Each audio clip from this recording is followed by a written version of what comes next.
Hello ചങ്ങൈമാരെ, അങ്ങനെ ഏകദേശം 2 ദിവസം നീണ്ടു നിന്ന ട്രെയിൻ യാത്രയ്ക്ക് ശേഷം ഞങ്ങളെ നേപ്പാളിലേക്കുള്ള യാത്ര നിസാമുദ്ദീനിൽ ഇറങ്ങി. പിന്നെ ട്രെയിൻ യാത്ര എങ്ങനെ ഒരു ദിവസം അല്ലേ, കുറച്ച് ബുദ്ധിമുട്ടും അല്ലേ. ഏതായാലും അള്ളാഹുവിൻ്റെ അപാരമായ തോഫീക്ക് കൊണ്ട് ഞങ്ങൾ നിസാമുദ്ദീനിൽ ഇറങ്ങി, അവിടെ സിയാറത്ത് ചെയ്ത് അങ്ങനെ പിന്നെ നമ്മളെ ജമാ മസ്ജിദ് മെട്രോയിൽ കയറി ജമാ മസ്ജിദിലേക്ക് എത്തി. അങ്ങനെ ഭക്ഷണം കാര്യങ്ങളൊക്കെ കഴിച്ച് നിസ്കരിക്കാൻ പോവാണ്. അപ്പോൾ ഇൻഷാ അല്ലാഹ് നേപ്പാളിലേക്കുള്ള യാത്ര ഏതായാലും തുടർന്നുകൊണ്ടിരിക്കുകയാണ്.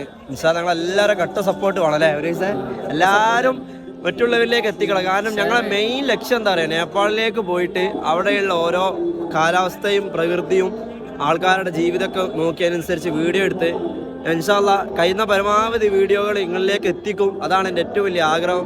ഇൻഷാ അല്ലാഹ് ഒരു ദിവസം. അപ്പം ഇന്ന് രാത്രി 8:30-ക്കാണ് ഞങ്ങൾക്ക് പിന്നെ നേപ്പാളിൽ അവിടേക്കുള്ള ട്രെയിന്. അവിടെ രാവിലെ എത്തി, അവിടെ നിന്ന് കുറച്ച് ബസ്സിൽ യാത്ര ചെയ്യാമെന്ന് പറഞ്ഞു. അപ്പോൾ നമ്മളെ കൂട്ടുകാരൊക്കെ ഇവിടെ തന്നെ ഉണ്ട്, ഈ ചുറ്റുവട്ടം തന്നെയാണ്. ഒരു കുത്തുബ് അതോണം ഗേറ്റും കാര്യങ്ങളൊക്കെ കാണാൻ പോയതാണ്. എല്ലാവരും ഇവിടെ തന്നെ ഉണ്ട്. അപ്പോൾ ഇൻഷാ അല്ലാഹ് ഓലെടുത്ത് പോയിട്ട് ഞങ്ങൾ ന്യൂഡൽഹിയിൽ നിന്ന് രാത്രി ട്രെയിൻ കയറാണ്. അപ്പം ഇന്ന് ട്രെയിൻ യാത്രയിൽ പിന്നെ നമ്മൾക്ക് മനസ്സിലായാൽ എന്താ പറയുമോ, ഈ ഭാഗത്തുള്ളവർക്കൊക്കെ നല്ല സ്നേഹമുള്ള ആൾക്കാരുണ്ട്, സ്നേഹമില്ലാത്ത ആൾക്കാരുണ്ട്. ഇന്ന് ട്രെയിനിലൊക്കെ നമ്മളെ നാട്ടിലൊക്കെ ട്രെയിനിൽ യാത്ര ചെയ്യുമ്പോൾ മേത്തും തൊടുകയെ ചെവിട്ട് ചെയ്താൽ ഭയങ്കര ചൂടല്ലേ.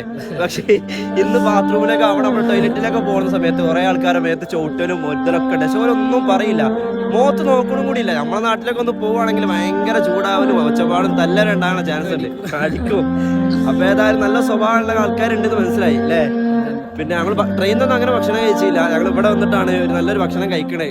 ഏതായാലും ഇൻഷാ അല്ലാഹ് നമ്മുടെ യാത്ര നന്നായി തുടരട്ടെ എന്ന് ആഗ്രഹിക്കുകയാണ്. ഇൻഷാ അല്ലാഹ് നല്ല വീഡിയോ ആയിട്ട് വീണ്ടും കാണാം ഇൻഷാ അല്ലാഹ്.